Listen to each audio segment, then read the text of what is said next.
Hey gang, it's Bryan from FXBilliards. This video is to give you some basic information about what happens when you put spin, what we will refer to as English, on a cue ball. Now this is very important information because we're going to be producing a number of videos that have to do with putting English on the ball and getting in position and making shots that might seem impossible, and there's a certain amount of things that we're going to do with this cue ball. You need to understand what the effect is on the cue ball when we put English on the ball. Now for all the shots we're going to talk about today, we're going to be talking about putting one tip of English on the cue ball, one tip of spin. What that means is if you line up as if you're going to hit the cue ball in the dead center, if you move your cue just one full tip's width to the left or the right, that's what we mean by one tip of English. This is where I want you to start, and this is going to give you a baseline for everything else coming forward. If you're an advanced player, you know everything I'm going to talk about for the next 10 minutes, so you probably don't need this video unless you want to get a refresher. So let's talk about what happens when you put English on the cue ball. When we talk about left English, we're talking about hitting it one tip to the left. When we talk about right English, we're talking about hitting it one tip to the right. And I just want you to understand what happens to the cue ball and what happens to the object ball when you apply English. First thing you need to understand is what happens to the object ball. The object ball is going to be thrown to the left or the right, depending on what kind of English that you're putting on the ball. If you're putting left-hand English on the ball, the cue ball is spinning clockwise, and it is going to throw the object ball in whatever direction it's spinning. So when you're shooting a ball in the corner pocket, for example, and you're putting left-hand English on it, if you aim directly for that corner pocket, what's going to happen is you're going to miss the shot. The cue ball in this case would end up hitting this corner, this edge right here. The further the ball is going to travel, the more it's going to move. So if you're going all the way down table or from the middle of the table like we're doing here, and you put left-hand English on it, it's going to be more and more off. So what you don't realize is happening every time you see a professional put English on the ball is he's adapting. He's aiming for this edge maybe in some cases. If he's shooting it very slowly, he might even be aiming out here. You get to the point where it becomes you're unconscious about the fact that you're doing it. Is what they call unconscious competence. You know it's going to happen, so you're not even thinking about making the adjustment. It just happens in your brain. But as a beginner, you're going to have to think about it. So as a beginner, you're going to need to think about it. You're going to need to be conscious of what's going on. So as an example, if I was shooting this cue ball in this corner pocket here, and I shot it straight in, it's not an issue. I'm just going to hit it. I'm going to shoot it into that corner pocket.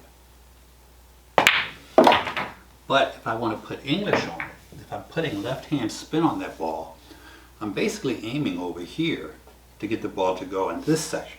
So let me show you what that looks like.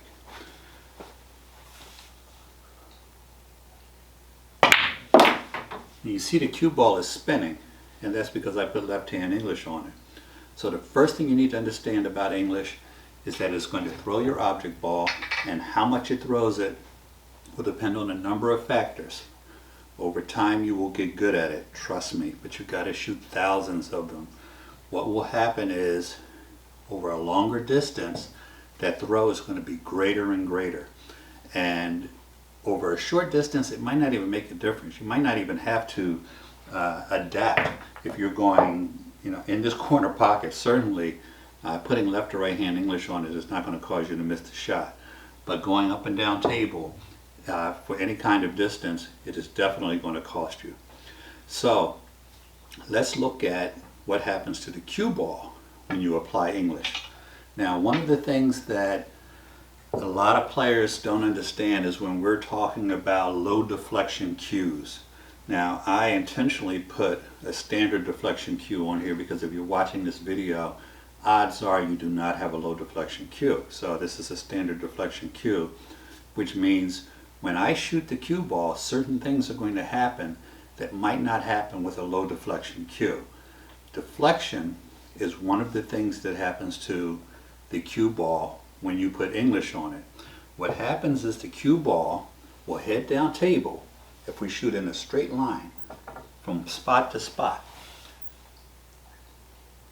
I put left hand English on that ball, and if you noticed, it veered to the right hand side because this ball is deflecting off the edge of my cue and starting to move to the right hand side. That's what we talk about when we talk about deflection. So a low deflection cue limits some of that deflection that you see. And if we put it on the right hand side and we shot with right hand English, you notice we were to this side of our spot. But you could tell the amount of English that was on the ball by the way it deflected off of that rail down there. That's a whole different type of deflection, so don't get those two confused.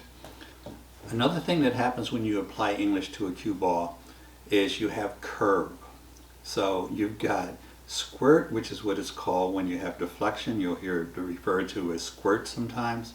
And then you have swerve, which is basically the cue ball curving. And what this means is if I'm shooting down on the cue ball, which is what happens in most cases because you have the rail, so it's very rare that you get to shoot with a totally level cue. The cue ball, as it travels down table, if it goes over a long enough distance, it's going to start to curve. So you've got two things you're dealing with. You've got the curving of the cue ball and you've got squirt or deflection going on at the same time. Now what will happen is, because I'm putting left hand English on a shot, the cue ball is spinning to the clockwise direction. But as it's going clockwise, it's also being deflected from my cue. So there is a magic point somewhere along the way, and you don't need to know where that is, by the way, where the cue ball curves, but the deflection has already put it off course. So it starts out leaving your cue deflecting to the right hand side in this case, and then the spin of the cue ball actually brings it back. And this happens so subtly and so quickly that you don't realize it's happening. But if you talk about the length of the table, it becomes a big number. So what could be just millimeters if you have a relatively short shot could actually be an inch or inch and a half as you go down table. And all of you, if you've ever played pool for even 30 seconds, you know that a half inch is enough to make you miss any shot. So to recap everything for you, and you might need to watch this video again because I know some of this is confusing. Deflection, we're not going to call it squirt, we're going to call it deflection. Deflection is what happens as the cue strikes the cue ball. It will deflect in the opposite direction. Left hand English will send it to the right hand side. The object ball is going to be pushed to the right hand side as well. So you've got a cue ball that's sliding over, and you've got an object ball that is going to be thrown to the right hand side if I put left hand English on it. You see the way the cue ball came off the rail. That's another thing that's obviously going to happen if you put English on a shot, is the ball is going to be spinning, and as it goes down, instead of coming straight back, it's going to spin off in the direction that it's spinning from the English that you apply, and it's going to come off the rail at an angle. But in the meantime, the things you need to be concerned about are the fact that you're going to get deflection, so it's going to be harder to make those long shots. You're going to get curve. It's going to be very subtle, and depending on the speed and the felt, it's going to be something that you might not even need to adjust to. Most people adjust for deflection and not curve. But if you don't have good fundamentals, or you have to jack up to hit a cue ball, it will be curving as it goes down the table. So all of these things are things to keep in mind. I'm going to be publishing a number of videos that's going to teach you how to get position using English, and also how to make some shots that seem like they're impossible, but we're going to use this cue ball and the rotation on that cue ball to throw balls in directions that they don't necessarily go.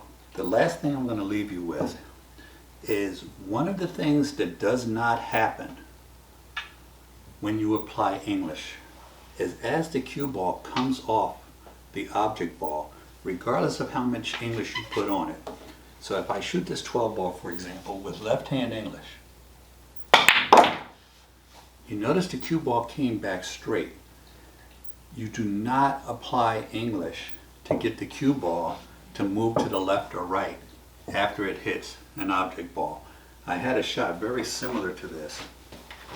The shot looked like this. So in this case, let's say we need to get on to 14 from the 5 ball. The shot looked like this.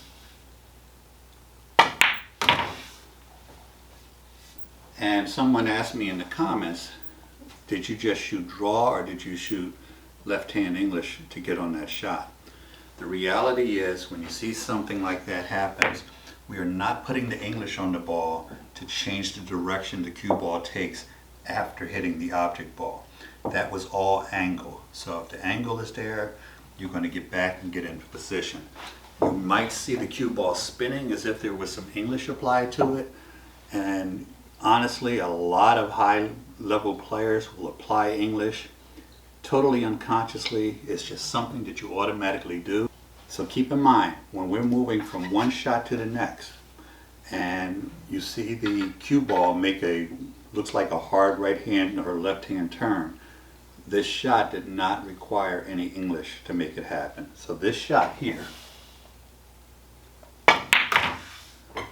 is purely angle. It had nothing to do with any English. So keep that in mind. The cue ball coming off that object ball is not going to change its path just because we put left or right English on it. We need angles to get those left and right turns.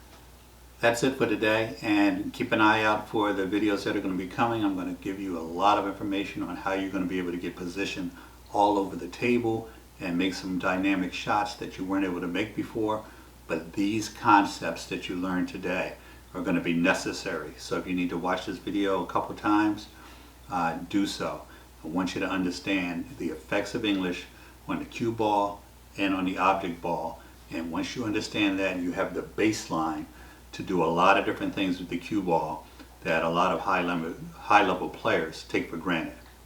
So have a great day. Make sure you subscribe, and if you hit that little bell, you'll be notified when our videos come out that relate to English.